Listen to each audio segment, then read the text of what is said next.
राज्यसभेवर पाठवण्याबाबत आपण आग्रही नाही असं मत छगन भुजबळ यांनी व्यक्त केलंय. पक्ष घेईल तो निर्णय आपल्याला मान्य असेल असंही भुजबळांनी म्हटलेलं आहे. सुनेत्रा पवार विधानसभा सदस्य झाल्यामुळे राज्यसभेची एक जागा रिक्त झाली आहे. या जागेसाठी भुजबळांच्या नावाची चर्चा सुरू आहे. त्यावर बोलताना भुजबळांनी ही प्रतिक्रिया दिली आहे. पक्ष काय निर्णय घेईल तो घेईल.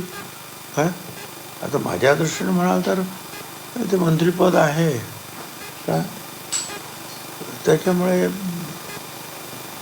मला काय एवढं त्याचं काय म्हणजे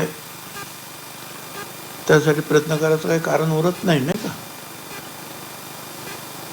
एक सिनियर मंत्री आहे मी, त्यामुळे राज्यसभेवरच मला पाठवा असा आग्रह धरणं मी चुकीचं आहे. मुंबईत काय घडामोडी चालू आहेत त्याच्या संदर्भात मला माहिती नाही. तुम्हाला माहिती, वहिनी आणि पार्थ पण दिल्लीत आहेत. आज ते मुंबईला येतील. परवा मी मुंबईला जाणार आहे, तेव्हा मला काय जास्ती माहिती मिळाल्यावरती मी तुम्हाला तसं सांगतो.